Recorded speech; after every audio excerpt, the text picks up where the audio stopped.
오늘 계속해서 우리 로버스트 아래 민주주의 이제 계속 3부의 이제 후반부 10장, 11장 읽고 있는데요. 어떻게 로버스트 아래 책을 좀 읽고 보고 계시는지 잘 모르겠어요. 이 책이 막 혼자 읽기에는 가독성이 막 좋은 책은 분명히 아닐 거예요. 여러분들 읽어보신 분들은 아시겠지만, 근데 저희와 함께 이렇게 차분히 읽어가시면 민주주의에 대해서 되게 많은 고민들을 안겨줄 수 있는, 그리고 생각들 할 수 있는 책이기 때문에 같이 한번 읽어보시면 좋을 것 같습니다. 뭐 지금 당장은 안 읽어도 또 동기부여가 돼가지고 네. 나중에 읽으실 수도 있으니까요.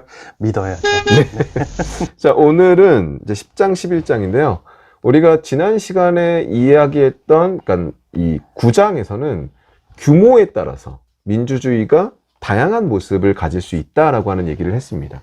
그리고 이제 10장부터는 또 이제 민주주의의 또 다른 형태, 예를 들면 그 국가의 헌법이 어떤 구조를 가지고 있냐에 따라서 민주주의가 좀 달라진다. 그리고 11장은 정당과 선거제도의 유형에 따라서 민주주의가 다른 모습을 가질 수 있다. 뭐 이런 이야기들을 하고 있죠. 네, 민주주의의 다양한 변형들이 존재할 수 있고, 네. 그래서 민주주의를 이해하려면은 이런 변형들을 좀 훑어볼 줄 알아야 된다. 이런 거에서 출발을 했는데, 그런 변형 중에서도 헌법, 정당, 선거에 따른 그 변화의 형태들, 네. 가능한 범위들을 이제 살피는 거가 되겠죠.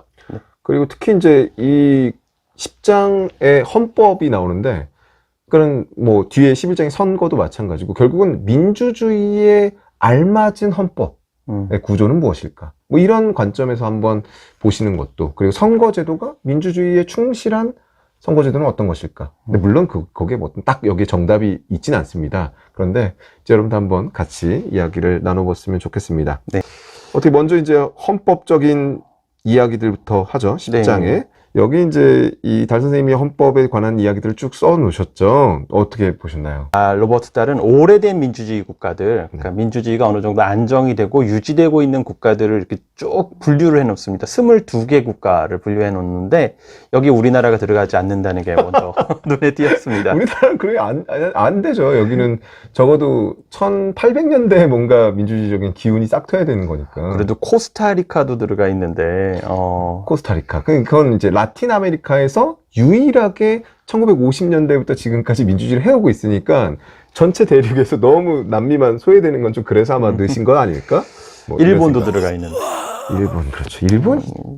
그렇잖아요. 예, 그래서 조금만 노력하면 우리도, 네. 네, 돌아가신 게 안타깝네. 아, 달 선생님이? 네, 3판쯤에는 들어갈 수 있었을 텐데. 안타깝습니다. 네. 예, 여기 눈에 띄었고요. 네. 이제 헌법적인 변형들에 대한 얘기가 나오네요. 네. 그러니까 이 헌법적 변형이라는 것은 그냥 이 민주국가, 지금 앞서 얘기한 22개 정도 오래된 민주국가들이 헌법을 다 다양한 모습을 가지고 있는데 그 진폭, 그러니까는 어느 정도의 범주 내에서 이런 것들이 유형화되고 있는가를 이제 좀 정리를 먼저 하십니다. 그러면서 되게 여러 개의 포인트를 잡으세요. 그러니까 민주주의와 연관되어 있는 헌법적 제도들에 대해서 처음에는 무슨 성문헌법, 불문헌법인지, 헌법에 기본권 규정이 있는 건지, 아니면 사회권, 사회경제적 권리라고 하는 사회권이 있는지, 뭐 연방제인지 단일제인지 단원제인지 양원제인지 이런 얘기들이 쭉 나오는데요. 다른 것들은 기본적인 내용들이라고 할 수 있고, 네. 또 상식적으로도 다 고등학교 사회 시간 정도 수준이면 아시는 내용들이죠. 네. 성문헌법, 불문헌법 아시는 것처럼 이제 영국이 불문헌법 국가고, 네. 이스라엘, 뉴질랜드 정도가 여기에 포함이 되는데, 이스라엘도 점점 헌법을 성문법으로 만들고 있다고 하고요. 그리고 이 책이 옛날에 써서 그런 건데요. 뉴질랜드가 1986년에 헌법을 제정했습니다. 그래요? 네, 그래서 뉴질랜드는 성문헌법 국가예요. 그럼 영국 하나 남았네요. 영국만 남아있는 예. 거죠. 그러니까 사실은 영국이라고 하는 굉장히 오랜 민주주의의 전통을 가진 국가만이 헌법 없이 민주적 체제를 안정적으로 유지하고 있다. 그렇죠. 그러니까 나머지 국가들은 이른바 이 헌법이라고 하는 체제를 중심으로 민주주의를 설계하고 유지하고 있다. 이렇게 볼 수 있는 거 아닐까? 예, 성문헌법이 네. 압도적인 국가에 의한 이제 표준적 관행이 되었고, 우리도 마찬가지고요. 네. 권리장전 부분은 이게 좀 어색하실 수 있는데, 한마디로 기본권 목록을 얘기하는 네. 거죠. 우리 헌법에도 10조 이후에 여러 가지 기본권들이 규정이 되어 있는데, 이 기본권 목록이 있는 나라와 그렇지 않은 나라가 이제 구별이 되죠. 대부분은 있다고 봐야 되고, 네. 영국은 당연히 없죠. 불문헌법 네. 국가니까. 헌법이 뭐 성문화되어 네. 있지 않으니까. 또 사회 경제적 권리, 요거는 그러니까 2차 세계대전 즈음과 그 이전부터 이제 만들어지는 이런 새로운 헌법들에서 이 사회경제적 권리, 그러니까 국가에게 뭔가 이제 생존 배려를, 그러니까 살 수 있게 세금으로 뭔가를 해달라고 요청할 수 있는 이런 권리들을 규정을 하고 있고, 우리나라도 역시 여기에 관한 많은 목록을 갖고 있는데, 로버트 달이 아주 냉철하게 이 부분을 파악을 하고 있어요. 때로는 매우 길게 규정되어 있는 사회 경제적 권리들은 상징적인 것에 지나지 않는다. 제가 필리핀 헌법을 읽었는데 필리핀 헌법의 사회권이 장난 아니에요. 그래요. 우리도 48년부터 이게 들어와 있으니까 네. 이게 여건이 돼야 되는 거 아니겠습니까? 여건이 돼도 사회적인 합의가 없으면 안 되는 거고, 그런데도 불구하고 헌법에 이런 게 들어가 있는 건 다분히 상징적이고 장식적일 수도 있다라는 그런 지적을 하고 있고요. 연방제, 단일제는 국가마다 이제 조금씩 다르고, 우리는 뭐 연방제가 아니고, 역사적인 산물이고, 그렇죠. 단원제, 양원제도 역시 역사적인 산물이라고 볼 수 있고, 맞습니다. 그리고 이제 사법심사제가 나오죠. 이게 이제 조금 특징적인, 그러니까 논쟁점이 있는, 그렇죠. 그러니까 민주국가에서 사법심사, 여기서 사법심사라고 하는 것은 우리나라식으로 얘기하면 위헌법률 심판인데요. 그러니까 사법부가 국회가 만들어 놓은 법률에 대한 통제 권한을 가질 수 있느냐. 그러니까 국회가 민주적인 절차를 통해서 법을 만들어 놨는데 사법부라고 하는 조직이 그거는 헌법에 반하니까 안 돼, 효력이 없어, 이렇게 말할 수 있는 것인가. 근데 이 제도를 이제 굉장히 오랫동안 가진 게 미국이죠. 그렇죠. 네. 그리고 이제 다른 국가들은 과연 이것을 가져야 될 것인가 말아야 될 것인가에 대한 논쟁이 있고, 그래서 이게 과연 민주주의 친화적인가? 혹은 오히려 민주주의를 저해하는 요소인가? 이런 고민들은 좀, 여기가 이제 어떤 갈림길 중에 하나인 것 같아요. 헌법을 설계할 때. 그러니까 순수한 이론상으로 놓고 보면은 헌법이 존재하고, 그리고 이제 법률이 헌법을 준수하지 않은 형태로 제정이 되기 시작한다면 헌법이 그야말로 그 휴지조가리가 돼버리는 일이 벌어지기 때문에 헌법의 힘을, 헌법의 규범력을 지키기 위한 장치로서 위헌법률 심사가 있어야 된다라는 게 일단 기본적인 논증 방식인데, 문제는 국민의 대표자인 의회가 만든 법을 소수의 법관, 엘리트 법관들이 이거를, 사실 이름도 잘 모르는 이런 법관들이 이건 무효야 라고 해버리는 게 과연 민주주의적으로 타당하냐라는 것에 대해서 아주 치열한 논쟁이 있는 것이죠. 그리고 사실은 헌법이라고 하는 법은 굉장히 추상적이고, 그리고 저희가 하는 이야기로는 개방적이다라고 얘기하거든요. 그러니까 의미 자체가 해석을 통해서 이렇게 채워져야 되는 영역이 굉장히 많은데, 결국은 헌법의 법률이 반하는지 반하지 않는지를 안다는 것은 헌법을 해석해야 되는 거고, 이 해석 권한을 누가 가질 것이냐, 특히 최종적으로. 그런데 헌법 해석 권한은 결국은 헌법을 만든 국민들이 가져야 되고, 그럼 국민들의 대표들이 헌법 해석 권한을 갖는 게 맞지 않나? 왜 저 법관들, 법기술자들한테 맡겨야 되는 건가? 이게 제가 우리 국민들을 잘못 판단할 수도 있고, 잘못하면은 미안한 얘기가 될 수도 있는데, 국회의원보다는 이름도 알 수 없는 그 사법시험 합격한 법관들을 더 신뢰하잖아요. 그럴까요? 약간 그런 거 있지 않나요? 저는 국민들이, 물론 국회의원에 대한 그러니까 신뢰도가 매우 낮다, 이건 분명하거든요. 근데 그렇다면 그리고 전통적으로 우리가 법원에 대한 신뢰도가 상대적으로 높다, 이것도 맞는 건데, 요즘 분위기로는 법관들에 대한 신뢰도? 그렇죠. 조금씩 이제 바뀌고 있는 거죠. 하지만 뿌리 깊은 그 정치 불신, 그리고 국회에 대한 불신이 작용을 하고 있기 때문에 저것보다는 뭔가 컨트롤할 수 있는 다른 장치가 있는 게 더 안정감이 느껴져 라고 생각하는 게 지금까지의 우리 국민들의 생각이 아니었냐 이렇게 보는데, 문제는 지금 이제 우리가 얘기한 거를 통해서 느끼시지 않았을까? 이름도 알 수 없는 소수의 법관에게 국민의 대표자가 만든 법에 운명을 맡기는 게 과연 타당하냐, 여기에 대해서는 같이들 고민을 해보시는 게 좋지 않나 생각합니다. 사법심사제라고 하는 게, 그러니까 위헌법률 심판이 있는 나라들이 지금 점점 늘고 있죠. 실제로는 지난 시간에서 논의를 했던 수호자주의적인 한 변형 아닌가, 그러니까 민주주의의 수호자주의적인 요소가 개입하고 있는 측면이 또 있지 않는가, 이런 생각도 있는데, 물론 이것이 민주적 요소가 되려면 그 법관 자체에 대해서, 그러니까 민주적인 통제 혹은 민주적 정당성을 부여하는 방식, 그러니까 예를 들면 법관이 단순히 아까 얘기했듯이 무슨 사법시험 통과했다고 위헌법률 심판을 할 수 있는 그런 법관이 되는 게 아니고, 그 법관들 중에 예를 들면 민주적 대표가 국회나 대통령이나 이런 사람들이 니들이 너라면 할 수 있는 게 좋을 것 같아, 이런 식으로 이제 권한을 부여하는 이런 방식들이 이제 요것들을 보완하는 체계라고 뭐 할 수 있죠. 보완 방식이라고는 할 수 있는데 그 대표가 여러 극으로 만들어지는 것 자체가 민주주의에 있어서는 또 큰 혼란을 야기하거든요. 네. 이를테면 이제 법관을 선거로 뽑는다라고 하면은 뭐 가능한 일이죠. 실제로 뭐 하는 데도 있고. 하지만 과연 그게 나중에 가서 정말 좋은 결과만 만들어낼 것이냐. 만약에 국민이 뽑은 국회와 국민이 뽑은 법관이 서로 부딪힐 때는 그럼 어떻게 할 거냐. 누구의 이런 손을 문제, 들어줄 그렇죠. 아주 심각한 문제가 나오고 민주주의 헌법을 세팅하는 과정에서 제일 예민하고 어려운 문제가 이 부분에 있지 않나라는 생각이 듭니다. 네. 특히 여기 이제 다른 선생님 캐나다 사례 아주, 재밌었어요. 특징적인 사례인데, 그러니까 제가 알기로는 이런 데가 잘 없는데 캐나다 같은 경우에는 이 사법심사를 할 수 있는데 사법심사가 해서 만약에 위헌이다라고 얘기하면 국회가 다시 가져와가지고 그렇죠. 재투표를 해서 아니야 우린 할 거야 이렇게 할 수 있다는, 그러니까 위헌 아니고 우리는 이 법은 효력이 있다라고 하는 걸 다시 선언할 수 있는 권한을 준다. 이것도 좀 재미있는 시도인 것 같습니다. 근데 대부분의 헌법학자들은 이 부분에 이런 의심을 제기하시는 분은 굉장히 적을 거예요. 헌법의 전문 영역이고.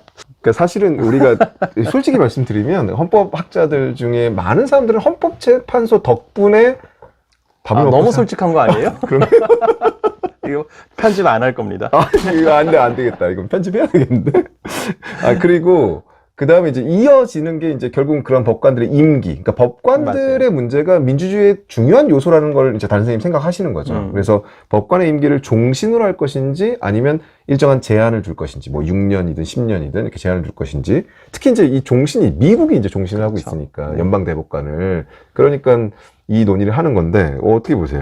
안 잘리니까 계속 할 수 있고 밀고 나갈 수 있고, 그러니까 결국 독립적이고 공정성을 갖출 수 있다라는 전제하에서 종신제를 한 건데, 종신제를 하고 있는 게 교황님이랑 이 여기 말고는 별로 떠오르는 데가 없을 맞습니다. 정도예요. 문제는 이게 또 지나친 권력이 되고 또 이분들이 이제 연세가 많이 드시면은 이미 흘러간 옛날 그런 관점이나 이 지금 세상은 빨리 변해야 되는데 이런 변화를 소화하지 못하고 발목을 잡는 일이 벌어지고 있고, 실제로 이제 루즈벨트 대통령 시절에 이런 일이 아주 유명했죠. 네. 예. 미국 같은 경우에는 그래도 그 사람들이 조금 합리적으로 적정한 시기에 스스로가 물러나는 그렇죠. 경우들도 있고, 뭐 그래서 유지를 하고 있는 것 같아요. 그렇죠. 예를 들면 정말 끝까지 나는 무조건 죽을 때까지 할 거야 이렇게 버텨버렸으면 이 제도가 그렇지 못 버텼을 수도 있는데. 그렇죠. 이성이 유지되는 한에 있어서 종신직이다 이렇게들 이제 설명을 하죠. 네.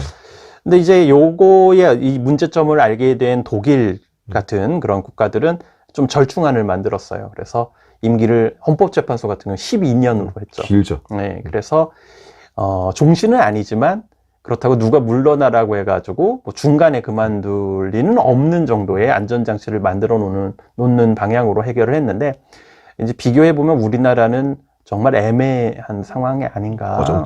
어정쩡하고 좀 심각해요, 문제가. 박근혜 전 대통령이 만약에 이 법관에 대한, 그러니까 임기를 다 채웠다면 지금 임명된 법관들에 대한 인사권을 다 박 전 대통령이 가지고 있었다는 거죠. 그런데 중간에 탄핵을 당하면서 정권이 바뀌고 문재인 정부가 들어서면서 이 인사권이 넘어온 거예요. 근데 예를 들면 아까 얘기했듯이 박 전 대통령이 만약에 인사권을 행사했으면 그 다음 대통령은 사실 한 자리도 안 남는 거였잖아요. 그렇죠.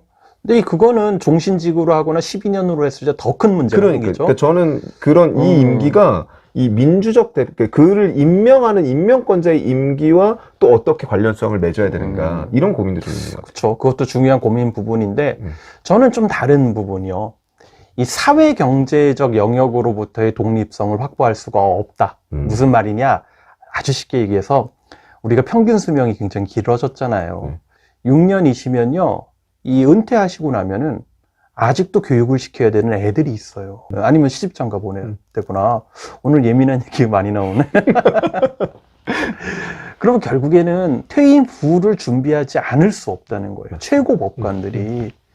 결국엔 뭔가가 공정성과 독립성에 있어서 어떤 뭐 공식적인 제도의 문제가 아니라 사회 경제적인 영역에 있어서의 공정성을 유지할 수 없는 그런 여건들이 만들어지고 있는 게 아닌가, 아주 심각한 문제라고 생각합니다. 네, 우리가 지난번 그 박근혜 대통령 탄핵했을 때 그 헌법재판 소장 그 지휘를 하고 있었던 이정미 재판관 퇴임하고 연세가 50대 중반이에요.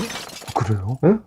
어떤 분들은 나는 그래도 법관이었으니까 내가 품위를 지키고. 품위를 지키고 내 헌법재판관이었는데 하면서 어디 큰 로펌에 가는 것들 이런 걸 스스로가 이렇게 마다하는 그렇죠. 분들도 요즘은 있지만 많이들 그래요.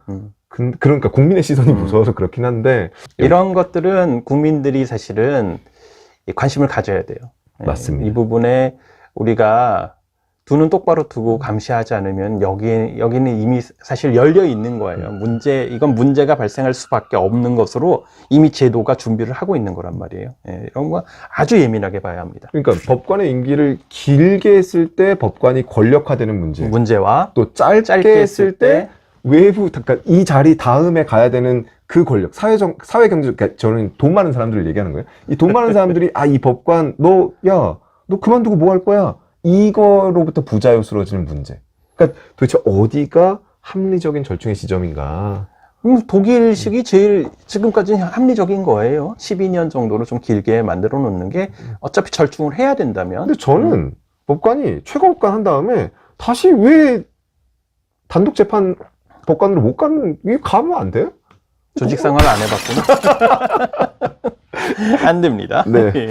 그러면 근데 실제 사례는 있잖아요. 대법관 하시고 지금 이제 단독 판사로 다시 그렇죠. 가셔서 하시는 경우도 있는데 저는 그런 방식도 한번 고민해 볼 수 있지 않을까? 네. 네. 이렇게 이제 사법부의 문제가 있고요. 그 다음에 여기 달 선생님이 얘기하는 건 이제 국민투표가 이제 어떻게 디자인되느냐 이 이야기도 하죠. 그러면서 어떤 특정한 국가적인 이슈에 대해서 국민투표를 하는 나라도 있고 하지 않은 나라들도 있다.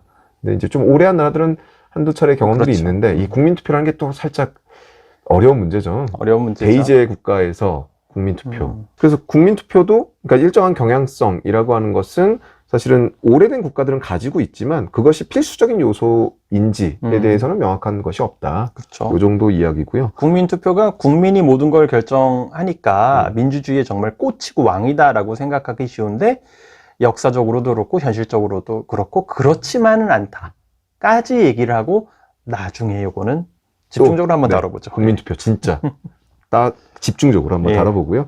그 다음에 이제 대통령제와 내각제 이 얘기가 나옵니다.